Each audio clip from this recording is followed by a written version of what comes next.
মমতা ব্যানার্জি চাইলে একটা বাঙালি ছেলে কেকেআরে সুযোগ পেত না। অরূপ বিশ্বাস এত বাংলা বানান ভুল করবে ভাবতে পারেনি।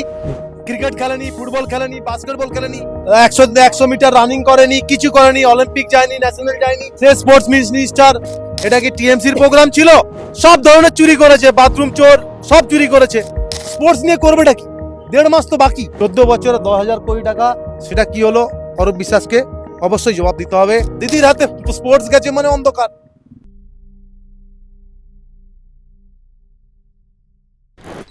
অরূপ বিশ্বাস ক্রীড়ামন্ত্রী ছিলেন এবং এক্ষেত্রে দাঁড়িয়ে স্পোর্টসের অন্যতম গুরুত্বপূর্ণ একজন চরিত্র অশোক দিন্দা। মাঝে মধ্যেই উভয়ের মধ্যে কথা হয় খেলা সংক্রান্ত বিষয় নিয়ে। আপনি কি জানতেন অরূপ বিশ্বাস বানান এত ভুল করে? না, এটা জানতাম না। এরা এত বাংলা अस्मिता নিয়ে কথা বলে, বাঙালি নিয়ে কথা বলে। আজকে প্রায় 14 বছর বাঙালিরা বঞ্চিত হচ্ছে, সেটা দেখে না। বাঙালিরা ইডেন গার্ডেন্সে আইপিএল এ খেলে না, সেটা দেখে না। আর শুধু বলে নাকি বাংলা ভাষা বললে প্রত্যেক ভারতবর্ষে বঞ্চিত হচ্ছে। শাহরুখ খান নিজের ব্র্যান্ড অ্যাম্বাসেডর ছিল এতদিন। মমতা ব্যানার্জি চাইলে একটা বাঙালি ছেলে কেকেআরে সুযোগ পেত না। বাংলা থেকে প্রত্যেক বছর আইপিএল এ 5-6 জন প্লেয়ার বিভিন্ন ফ্র্যাঞ্চাইজির হয়ে খেলে, তো বাংলার হয়ে খেলে না কেন? তাহলে বাঙালি তখনও অপমান হয় না, বঞ্চনা হয় না? অরূপ বিশ্বাস এত বাংলা বানান ভুল করবে ভাবতে পারেনি। খারাপ লাগছে। দেখুন, এক তো স্পোর্টস মিনিস্টার ছিল, জীবনে কোনো ঝাড়ু ধরেনি, স্পোর্টস মিনিস্টার হয়ে গেছে। হকি স্টিক ধরেনি, ফুটবল ধরেনি, ক্রিকেট খেলেনি, ফুটবল খেলেনি, বাস্কেটবল খেলেনি, 100 মিটার রানিং করেনি, কিছু করেনি, অলিম্পিক যায়নি, ন্যাশনাল যায়নি। সে স্পোর্টস মিনিস্টার। মনোজ তিওয়ারি, লক্ষ্মীরতন শুক্লা থাকা সত্ত্বেও সে স্পোর্টস মিনিস্টার। তো আজকে এই জন্য আজকে এই অবস্থা।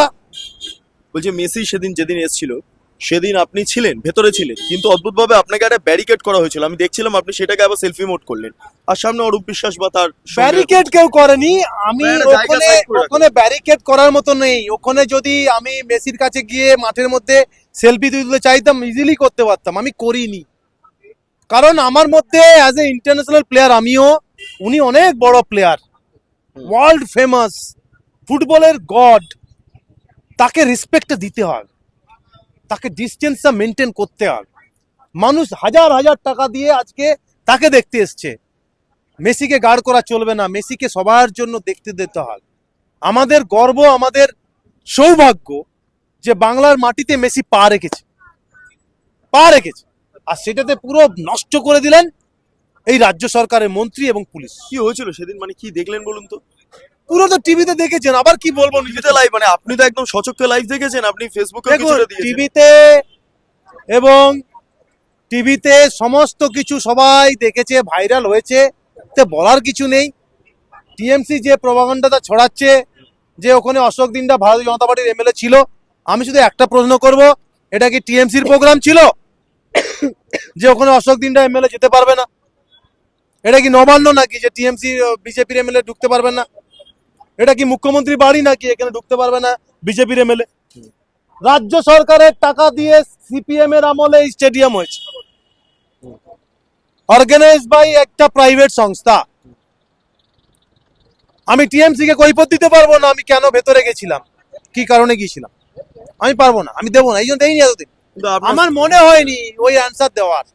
শুধু এইটুকু বলবো যে ছবিটা ওরা চুরি করে আমার লাগিয়েছে। আজকে আমি পোস্ট করেছিলাম, সেখান থেকেই ওরা বের করেছে। আমি সেলফি তুলিনি, মেসির কাছাকাছিও পৌঁছায়নি, বহু দূর থেকে ডিস্টেন্স থেকে মেনটেন করেছিলাম, জুম করে ভিডিও করেছি, ঠিক আছে। এবং ওরা একটা আমার ছবি নিয়ে, মেসি হাঁটছে সেখানে একটা ছবি বসিয়ে আমাকে সেলফি মোড করে ওরা সেলফিটাও চুরি করেছে। এরা ফটো চোর, এরা তো বালি চোর, গরু চোর, মিড ডে মিল চোর, 100 দিনের টাকা চোর, শিক্ষা চোর, শিল্প চোর, সব ধরনের চুরি করেছে, বাথরুম চোর, সব চুরি করেছে। আজকে এরা ফেসবুক থেকে ফটো তুলে ফটো বসিয়েও চুরি করেছে। না, মানে এই মেসি বিভিন্ন জায়গা থেকে এলো, উদ্যোক্তা একই ছিলেন, শতদ্রু। শতদ্রু হ্যাঁ সব জায়গায় ছিল, পুরো ইন্ডিয়াতে উদ্যোক্তা শতদ্রু। হ্যাঁ। সব জায়গায় কিভাবে হলো, আর কলকাতা কিভাবে হলো, দিল্লিতে কিভাবে হলো, মুম্বাইতে কিভাবে হলো, হায়দ্রাবাদে কিভাবে হলো, আর কলকাতা কিভাবে হলো? মেসি 15 মিনিট থাকতেই পারলো না। আরে মেসি তো মানে ভালো মানুষ, তাকে যেভাবে টানাটানি করছে, তার যদি কিছু হয়ে যেত, তার যদি পায়ে কেউ পা তুলে দিত, এরা তো সেটাও দেখে না। সামনে ওয়ার্ল্ড কাপ আসছে, 26 ওয়ার্ল্ড কাপ আছে। তাহলে এইরকম একটা প্লেয়ার এত এত ভারতবর্ষ কেন পুরো বিশ্বের ভগবান ফুটবলের, সে এসছে, তাকে কিভাবে সম্মান দিতে হবে ভাগ করে নয়, আচ্ছা, দূর থেকে।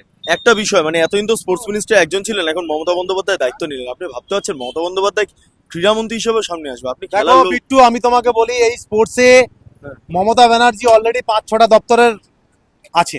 তার মধ্যে মেন মেন যে পরিকাঠামো, সেটা হলো স্বাস্থ্য, পুলিশ। তার কি দশা আগে বলো, স্পোর্টস নিয়ে করবেটা কি? 1.5 মাস তো বাকি।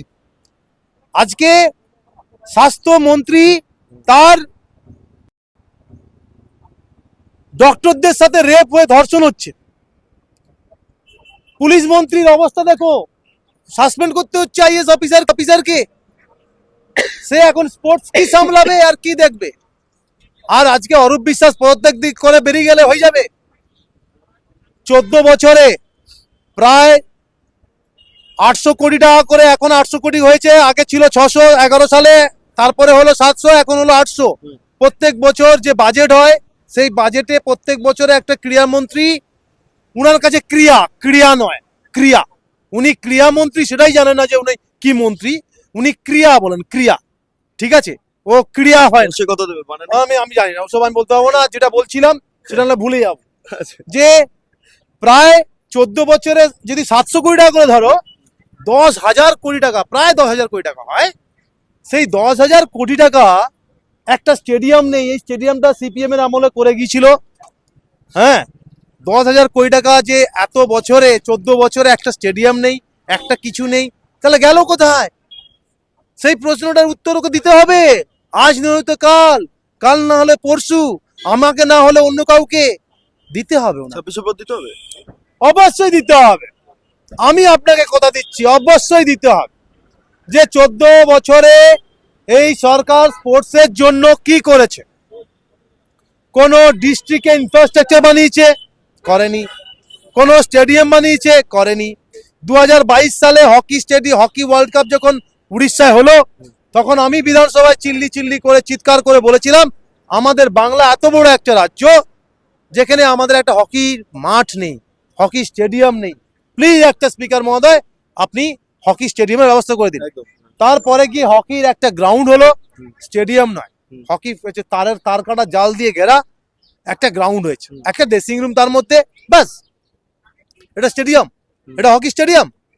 এটা হকি স্টেডিয়াম বলে না এটাকে, ঠিক আছে? স্টেডিয়াম এগুলোকে বলে, ইডেন গার্ডেন্স বলে, ঠিক আছে? ওটা হকি স্টেডিয়াম বলে না। 14 বছরে 10,000 কোটি টাকা, সেটা কি হলো? অরূপ বিশ্বাসকে অবশ্যই জবাব দিতে হবে। আজ নেই তো কাল, নেই তো পরশু, নেই তো তরশু, দিতেই হবে। আমার শেষ আমি না হলেও অন্য কেউ না হলে অন্য কেউ। একটা বিষয়, যে আজকে তো আপনারা বিক্ষোভ দেখালেন, শতদ্রু চিনপুটি আসল অনেকে রয়েছেন এর নেপথ্যে, মানে শতদ্রুকে অ্যারেস্ট করাটা, এটা কি জাস্ট আইওয়াশ মনে হলো নাকি, না এর নেপথ্যে যারা বাঁচানো রয়েছে? হলো, ওকে বাঁচানো হলো, শতদ্রুকে যাতে বাঁচানো, পাবলিক যাতে না ওকে হুম। হ্যারাস করে, পাবলিক যাতে না ওকে ঘিরে ফেলে, পাবলিক যাতে না মারে। হুম। কারণ ওকে এই জন্য বাঁচানো হলো, সেটা আরো বিগ নিউজ হয়ে যেত। এবং অরূপ বিশ্বাসকেও একটা পদত্যাগ দেয়, এটাও একটা আইওয়াশ। আর 1.5 মাস বাকি, কি লাভ? ওকে ওকে জেলে ঢোকানো উচিত। ওনার জন্য আজকে আমাদের বাংলা, ভারতবর্ষের মান সম্মান পুরো ধুলোতে মিশে গেছে। এটা পাঠাতে হবে এবং সবাইকে টাকা ফেরত দিতে হবে। এবং 2026-এ যদি ভারতীয় জনতা পার্টি আসে, আমাদের এলপি শুভেন্দু দা বলে দিয়েছেন যে মেসিকে আবার নিয়ে আসবে। কিন্তু মদন মিত্রকে নাকি দায়িত্ব দেওয়া হতে পারে, এমনটা শুনতে পাচ্ছি ভেতর থেকে। মদন মিত্র স্পোর্টস মিনিস্টার ছিলেন, এবার তাদের মন্ত্রী, তাদের এমএলএ কাকে দেবে না কাকে দেবে আমার কি লাভ? মদন মিত্র ভালো আমার জেনে কি লাভ? আজকে একটা বলতো, আজকে ওদের ওখানে স্পোর্টস মিনিস্টার হওয়ার মতো যোগ্য কে আছে আমাকে বল? ওরা স্পোর্টস পার্সনকে স্পোর্টস মিনিস্ট্রি দেয়নি। লোককীর্তন ছিল তখনও অরূপ পেয়েছে, মনোজ তিওয়ারি এলো তখনও অরূপ পেয়েছে। আরে অ্যাটলিস্ট তারা তো স্পোর্টসের লোক, তারা জানে কি করতে হবে না করতে হবে। এরা তো আপনার কলিগ ছিল, কোনোদিন ক্ষোভ পোষণ করেছে? আমার স্পোর্টস মিনিস্টার এটা আমি অন ক্যামেরায় বলতে পারবো না কি করেছে না করেছে, হ্যাঁ। সেটা বুঝতেই পারছে টিএমসি সরকার। এটা বুঝতে পারছি। অবশ্যই এটা কি সমঝদার কে লিয়ে ইশারাই কাফি? ইশারাই কাফি। তাহলে ভবিষ্যৎ কি হবে? এরা যে স্পোর্টস এর ভবিষ্যৎ কি তাহলে? অন্ধকার। দিদির হাতে স্পোর্টস গেছে মানে অন্ধকার। আর এমনি অন্ধকারে ছিল, আরো ভেতরে চলে যাবে, আরো ভেতরে চলে যাবে। দেড় দেড় মাস বাকি আছে, 1.5 থেকে 2 মাস, এরপরে ইলেকশন ঘোষণা হয়ে যাবে, তখন তো শেষ, টার্ম শেষ। তো কি লাভ আমাকে বল। আমি তো আপনাকে একটা তথ্য দিলাম যে প্রত্যেক বছর 800 কোটি টাকা করে কোথায় যায় স্পোর্টসের খাতাতে।